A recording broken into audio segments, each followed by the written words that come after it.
Welcome to Built to Go, a van life podcast. I'm your host, Jeff Wagg, coming to you from the College of Curiosity. This time it's episode 132, and we're going to talk about what van you should buy if you're looking for the most reliable van. That's right, that's our only criteria, reliability. We're also going to talk about flexible solar panels and what's changed over the years, a tale from the road involving a bulldozer, and a product review of a 12-volt power supply that I've been using a lot lately. Welcome back, puppy chickens! I've been waiting to say that for quite a while. I was in high school. I had a biology teacher who was a little bit flamboyant, maybe. And he would call us puppy chickens, and no one ever found out why, and I'm still not sure. So now I've called you puppy chickens, and the tradition continues. And you may carry that forth and call anyone you would like puppy chickens. How they react is, I'm afraid, your problem. But we might as well get right into it here. This week, I've noticed that the market is finally changing. Vans are not selling as quickly as they were. Things are not back to normal. I'm not even getting there. If you're trying to buy a new van, you're probably going to have a long wait. But used vans and semi-built vans and that kind of thing, I'm noticing are staying on the market longer, and they're not getting the prices they used to. So if you're looking at buying a van, it might be time to start dipping your toes in the water. And a lot of times with van life, people are, building, they have these dreams of these massive rigs with four-wheel drive that can cross the Sahara and, all this stuff all over them. And what if the thing you were most concerned about is reliability? That is just the ability of the van to keep going and a low cost of upkeep. I don't know that I've ever seen a video about this or heard anyone talk about it, so I figured I'll take a stab at it. And so let's just do it. So if you want to get a van that is going to be reliable, there's two obvious things that you probably already know. You want to get the newest van you possibly can, and you want the one with the lowest miles. I mean, that's just true of any vehicle. Miles and years are what will eventually end your van's life. That's not any great earth-shattering thing.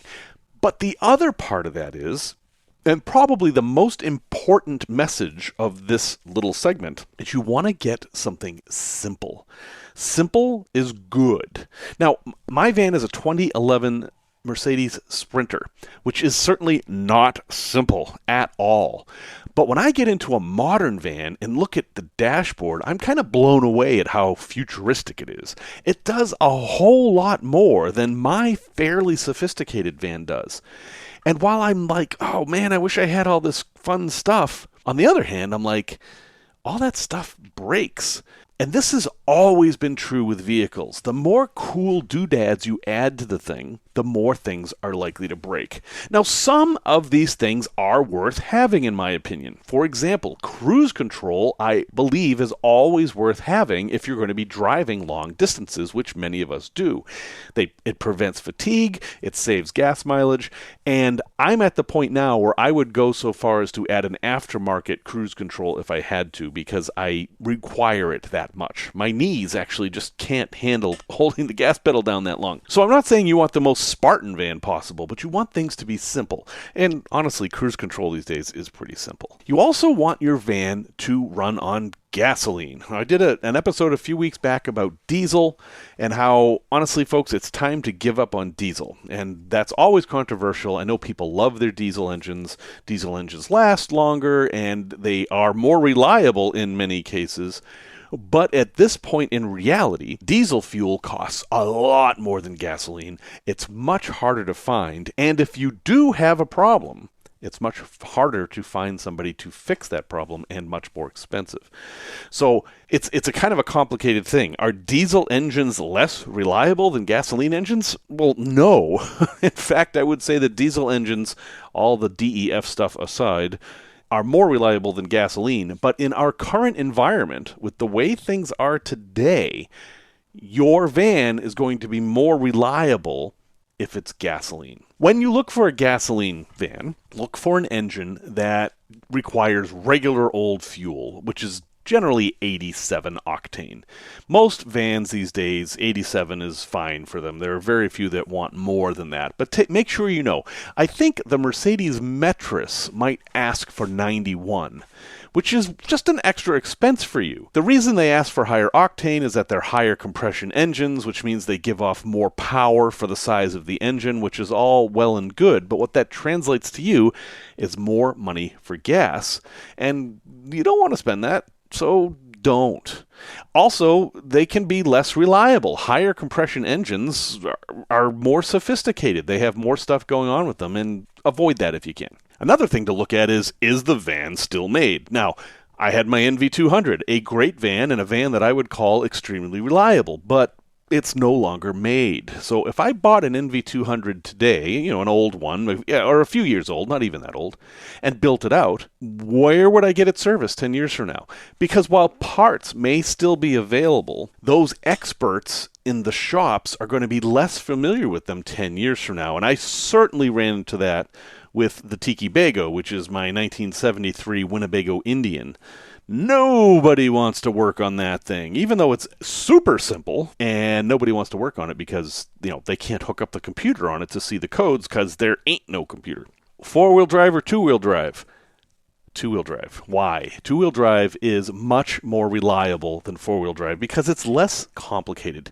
Yeah, 4-wheel drive is going to get you out of some situations and you may get less stuck with it, but it's heavy, it costs a lot more money, it wears tires faster, and it uses more fuel, and it can break. 4-wheel drive can actually be a detriment in some cases. Now, if you're somebody who's spending all your time off-road rock crawling, and 4-wheel drive is a necessity for you. But for those of us who just think 4-wheel drive would be a nice-to-have, consider it not being a nice-to-have because it's actually going to make your van less reliable. There's more stuff to go wrong, and that's what you're trying to avoid. It's also going to be a whole lot cheaper and easier to find one because the 4-wheel drive vans are in high demand. Another non-obvious thing is that a low roof is going to increase reliability a little bit. Now, you might think, well, what's the difference? The answer is how the high roof is put on. In most vehicles, the high roof part isn't integral to the body. It's an add-on because they have a low roof version.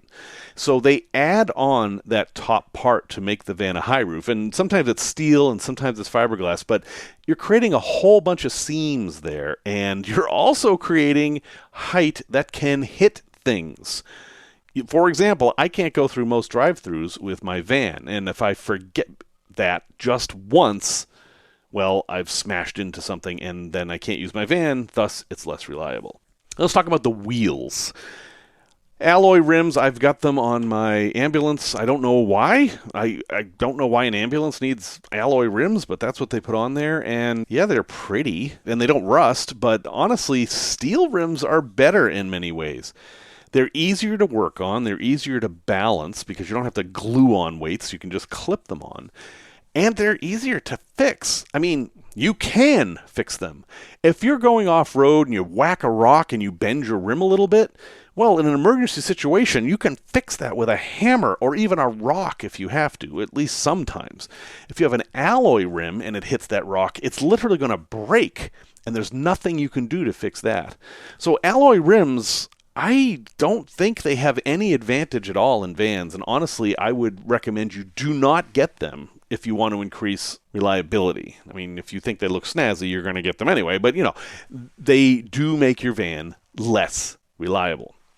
Another non-obvious thing is to look at the tire sizes. So my NV200, again, great van. I loved my NV200, but it had a weird tire size. The tires for that van were basically just for that van, and they were hard to find. Like, I couldn't go to Costco and get them. And if I were in certain parts of the country, NV200s aren't very common, like in the Southwest. And if I blew out a tire down there, like ripped out the sidewall, and for some reason I couldn't use my spare, I would have a hard time finding a tire to replace it with. And therefore, I would be stuck. Therefore, I would be less reliable. You can see that there's kind of a philosophy about what less reliable is. I'm not speaking specifically about technical things or the mechanics of the van. I'm talking about what's going to prevent you from going and doing your mission, which is why we're doing this, right? Now, as far as your build, you have total control over the simplicity of your build. I recommend everyone make down a list of what they need. And then what they want. So what do you need? Okay, you need a place to sleep. You need a way to cook. You need a way to figure out the bathroom situation. And you probably needed some sort of power for lights or charge phones and whatever. I mean, those are your needs. Your wants could be hot water, a shower, a stereo, an awning, all those kind of things. And the fewer things you have in your van from the need side, the more reliable your van is going to be. But you can actually do things to increase reliability in your van, and that's by adding redundancy. Now, if you've ever watched my YouTube video that is a tour of my NV200, I show you all the backup systems I have. I kind of went crazy. In some cases, I had 3 backup systems. And that was to increase reliability. I was very concerned about being able to do what I wanted to do with that van on the timeline that I set. And I didn't want something like a dead battery to slow me down. So batteries is a good one. If you have one big battery, especially one that's an all-in-one power unit, like it has the inverters included in it and all that stuff, well, let's say one thing breaks in that, you've lost everything. And the only way you can fix it is to replace it. Whereas if you do, let's say you want 200 amp hours of power, well, consider getting 2 100 amp hour batteries and wiring them in parallel. That means that if one of those batteries goes bad for some reason, you still have one that can keep you on the road. Keep that mindset for everything. For example, for cooking, I have propane installed in my ambulance now, and I have a built-in propane stove. Great, I have nothing to worry about unless I run out of propane, or a rat chews through one of my hoses, or something else goes wrong.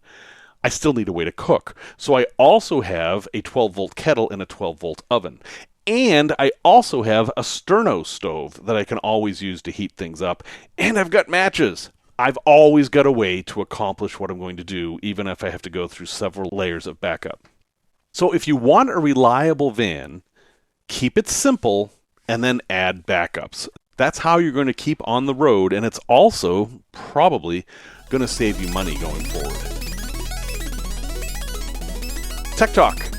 It's been a while since we talked about flexible solar panels, and I get it. People love these things because they're thin and they're easy to install, though no one ever does it right, and they're stealthy. I mean, if you've got, like, say, a Dodge Caravan and it's a dark color, you can mount these in between the roof racks and no one will see them, and you're seeing, and yeah, the truth is, even though these things have gotten better and the prices have come down, they're still not the best way to do solar. Now, they can work. If you've got some kind of a build where you have to use a flexible panel, they can work. But they have a number of drawbacks. First is they're expensive. They are much more expensive per watt than regular rigid solar panels. Second off, that they bend, but only a bit. I mean, you can't roll them up. They bend like 30 degrees before you start having problems, and if you bend them too far, you've ruined it. You'll hear a little snap, and then a chip in there has broken, and then that's useless. So they're not as sturdy in that way as a rigid panel. They're also less efficient. Per square inch, you get less power out of a flexible solar panel than you do a rigid one. And they have a problem with heat.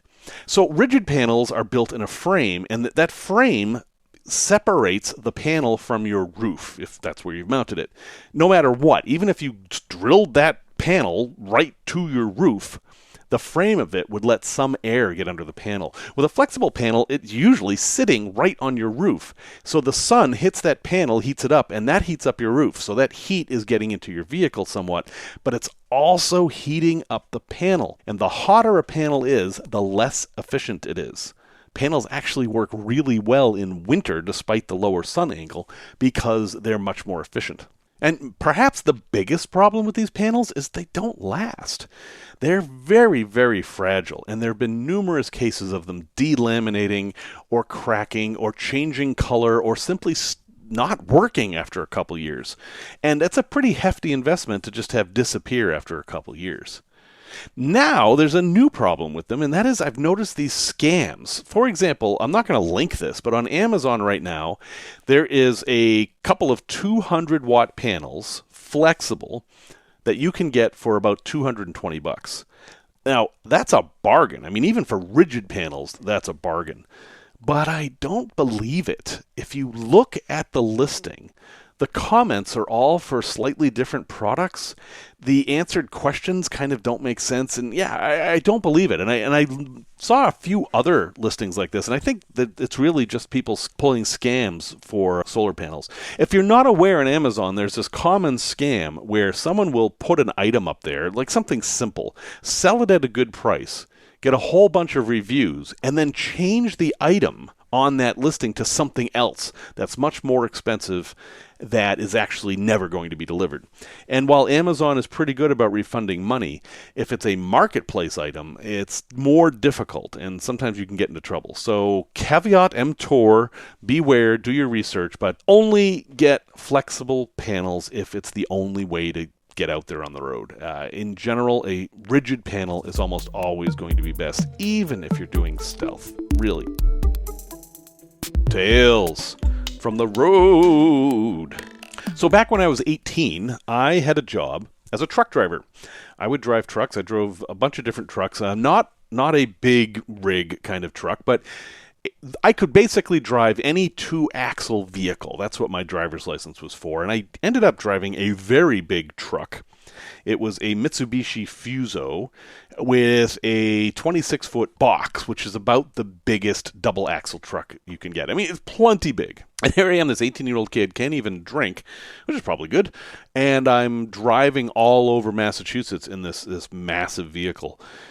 I mean, I'd only been driving for 2 years at this point, and they're trusting me with this thing. They also trusted me with a school bus, but that's another story. So I did run into problems sometimes. I did the classic mistake of pulling down an alley and finding out it was a dead end and then having to back out into traffic. That's always fun. One time on the interstate, it was bumper-to-bumper traffic, and somehow I ended up in a situation where the car in front of me, which was a foot from my bumper, was abandoned. The guy got out of the car and just left, and there I was in bumper-to-bumper traffic with 1 foot of clearance, completely stuck. That was fun. But sometimes there were creative solutions to these problems. So in this truck, what I was doing was delivering carpet. Big rolls of carpet. They weighed about 750 pounds. And I was alone, and I had to somehow get this carpet out of my truck. I did not have an elevator. I had no power tools. I had me, a big long stick, and a rope. That's it. And the way we were told to get the carpet out of the truck was to stick the stick in one end of the carpet, one near the cab, and then tie a rope to it, and then tie that rope to a tree or something and drive. And hopefully it would pull it out of the truck. It seems crazy to me now, but that is literally what we did. And somehow I always made it work, with a couple of exceptions. There were definitely times I had to drive away and say, sorry, here's your carpet. I can't figure out how to get it off the truck. In this one case, I was going to a housing development, brand new, all brand new houses, and they always had massive rolls of carpet because they were using a lot of it. And, it's a new development, so the roads aren't really marked and things aren't clear. And I found a guy wearing a hard hat and a clipboard, and I figured, he must be somebody important. And I said, hey, I've got a delivery for this address. I can't really find it. And he said, oh, it's right over there. Just pull up to the garage. And so, okay, easy, right? Well, I get to the house, and there's the garage. And in front of the garage is just dirt. They haven't put in the roads yet. But I'm like, well, I'm in this big truck. The ground clearance on this thing is measured in feet, not inches. So I'm not really worried about it that much. So they had a lull on site, which is a kind of an industrial forklift, a really big forklift that can go off-road. And they were able to get the carpet off with that, so I didn't have to worry about that part. And, they signed the paper, I shut the door, get in, turn the key, and I'm like, bye, and I step on the gas, and it goes, and I'm like, uh-oh. And I step on the gas, the diesel, the gas pedal. I step on the accelerator again, and the revs go up, and I go nowhere, and I have dug a big trench in front of this house. My back wheels are sunk, and my bumper is like about 6 inches off the dirt. And by bumper, I mean the ICC bar. I know that if I try to rock back and forth and screw up, I'm going to get that truck stuck. Really good. Because once that ICC bar hits the ground, then this is a digging problem.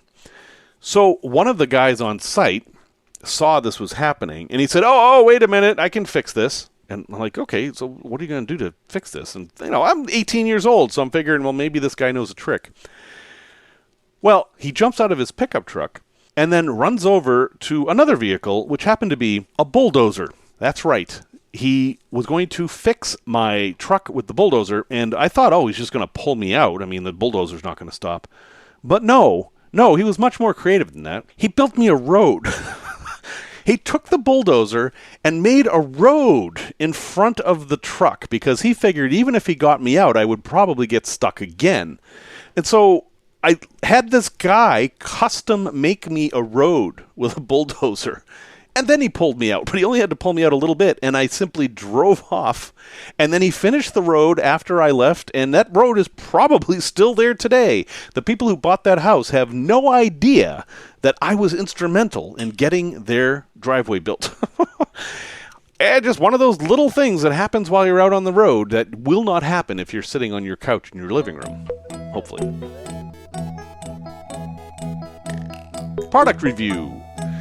I bought this thing a while ago. I think I've actually talked about it before, but I've been using it a lot lately. And I thought, if you're one of the people who likes to tinker a lot and figure things out and have flexibility, this is something you should look into. It is a 12-volt power supply, but it's for a bench. You wouldn't necessarily have this in your van, although you could. So this thing it's an adjustable DC power supply. In my case, it's a blue box. I mean, they come in all different sizes and colors. But it's a blue box that you basically can use to test and power anything that's 12 volts, so long as it's less than 10 amps. In fact, it'll actually go up to 30 volts. So it has knobs on it that allow you to adjust this, and it lets you do all kinds of testing and even charging batteries and things like that. And I've used this for all kinds of things. For example, when I was doing the video review of my refrigerator, I actually hooked it up to this power supply so I could see how many amps and watts it drew. Because it has 3 lines of display that show the voltage, the amps, and voltage times amps is watts. You can also limit the amps. For example, I can set the amps at 2 amps, and then I could see if that was enough to power something.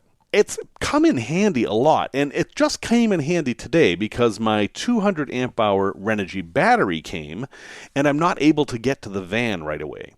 Now, the Renogy battery came and it was only 37% charged, and I was like, well, I might as well charge it, and I'm actually charging it with this 12-volt power supply. Now, I'm charging it very, very slowly. I'm only giving it 5 amps. It's basically a trickle charge, but it works, and I'm able to do this just fine simply because I have this device.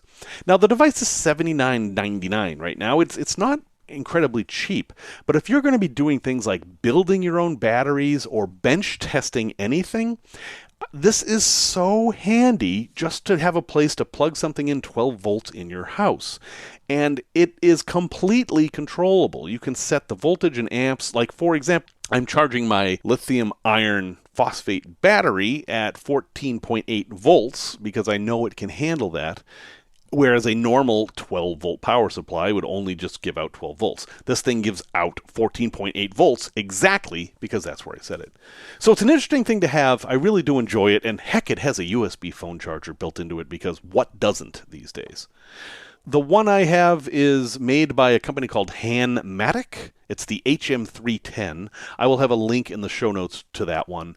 And I recommend this one. I mean, the others are probably fine, but this one has been great. And I really like that it has a very flexible way to hook up cables to it.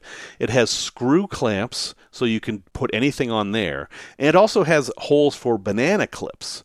And it comes with these cables, so you can basically hook up anything to it. And I bought a regular cigarette lighter socket that screws into this, and it basically duplicates my van, whether the van is off or on or whatever. So check it out. If it's something that sounds like it would be good to you, check out the link, and I've been very, very happy with it. A place to visit. A while back, I did a project where I had you guys tell me where to go. I basically went out in the van and then sent surveys out on social media and said, do this, do you want me to do this? Do you want me to do that? Do you want me to do this? And you guys actually made me go to a place called the Devil's Icebox. And it's a pretty cool place. I think, especially with the temperatures the way they are now, it might be worth visiting because it's named that for a reason. It's much colder there. So Devil's Icebox is at Rock Bridge Memorial State Park in Missouri. And that's pretty much in Columbia. It's near Columbia anyway. It's a nice natural area with lots of hiking and lots of nice stuff to see. But it has a number of caves, some of which are very big and some of which are very accessible. One of the big caves you see like right away, it's maybe 200 yards from the parking lot, is this massive one with a river flowing through it. And you can actually walk up the river and be in the cave. And yeah, there are bats in there. I mean, you can see them. It's just a nice spot to be. But Devil's Icebox is called that because it has had ice in it at times in the summer. And it's a little bit of a sinkhole. If you go into this park, in the middle there's the staircase and you go all the way down, and then there's a cave that you can go into, and it's kind of like the size of a cabin. You can actually go in there and sit on the rocks. And it could be in the 50s down there, regardless of the temperature outside, and hence the name Devil's Icebox. I actually, when I went last year, it was really hot and humid out, and it was really nice to get in there and just hang out. And a lot of people did that. Now, for the truly adventurous, you can go much deeper into the cave. Now, this is not a commercial cave. There's no lights. If you're going to go any deeper than the entrance, you're going to have to bring your own lights, and you're going to have to do some crawling and actual spelunking. So be prepared for that. But if you're just a casual cave visitor, as I am, this place is fine. The big cave is super easy. Anybody can do that. And this other cave, you can get into enough to have the experience. You don't have to go all the way in. And I think it actually goes in about a mile. It's a fairly extensive cave system. That's Devil's Icebox in Columbia, Missouri. I'll have a link in the show notes for Rock Bridge Memorial State Park, which is where this place is. Resource recommendation. So USB-C is here to save us all. Eventually, we're all going to be using USB-C for everything, and you won't have to carry 4 or 7 or 9 different cables with you. Currently, I have devices that I carry with me all the time that use USB Mini, USB Micro, USB-A, USB-C, and sometimes the ends don't match because I have USB-A and USB-C on one end and I need the other, and I've ended up carrying adapters around. And to top it all off, it turns out that not all USB-C cables are made equally, and some can handle high charge, and some can't, and some can handle data, and some can't, and I am sick of it. Why do we have to have so many blasted cables? And plus, I have an iPhone with a lightning cable, so that's something completely different. My iPad has USB-C, so even my Apple device... Anyway, rant over. I do have something that will help you with this. And no, it's not a cable with 16 different things on it, which do exist. No, this is just a website that helps explain all the different kinds of cables so that when you go to buy a cable, you know what you're getting. For example, you know you're getting a USB-C cable that will actually power your MacBook Pro, because not all of them will. And this is at a site called rsonline.com. That's rs-online.com. Now, this is actually a UK company that makes cables and all kinds of switches and nuts and bolts, and you actually might find other stuff on here that's useful too. But the part I care about is the actual cable guide. And it's very detailed. If you don't know about this stuff, it's well worth reading. For example, it starts with the basics. What is a USB cable? USB stands for Universal Serial Bus, etc., etc. And it goes on and on. It explains what USB-A is and USB-C. And it also will tell you what USB-B is, which is actually what you use for printers. It's the only thing that uses them now that I'm aware of. It explains how they work and why they're good. And then, most important, it talks about the protocols of USB, because USB is actually a protocol, and every version of this from 1.1 to 3.1 increased speed. So a USB 1.1 device, which is like the oldest type of cable, that will do 12 megabits per second. But a USB 3.1, the new ones, will do 10 gigabits per second. You can see that that's a big difference. And this is where we get into trouble with charging. So this site actually explains it all. It even has lightning on here, and it has all the different combinations of things. And it explains this new thing that I have just encountered called OTG, which is USB on the go, that allows two cables to connect to each other so that one can power the other. This is a whole new thing. Apple's kind of do this where you can plug your iPhone into your iPad and your iPad will charge your iPhone, or vice versa. Whichever gets plugged in first wins. I don't know, but it is well worth checking this out. You may learn something even if you're an expert on USB cables. For example, did you know that the colors on the cables matter? Not the cable, but the jacks. Like a blue jack is different than a black jack. White is 1.0, black is 2.0, and blue is 3.0. So you want blue. You could do it this way. White is slow, black is okay, and blue is fast. That's a better way to do it. Anyway, that is at...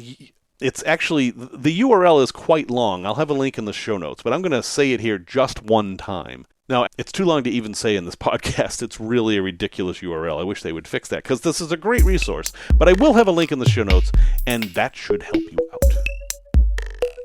Well, folks, thank you very much for listening to episode 132. It was kind of a weird episode this week, and it's been late, and I've been working on other stuff. So I appreciate you sticking it out with me. Music, as always, is by Simon Wagg. And if you need to get a hold of me, I am Jeff at builttogo.com. That's 2 T's, not 3, not 1. And until next time, remember the words of Stacey Westfall. Sometimes you find yourself in the middle of nowhere, and sometimes in the middle of nowhere, you find yourself.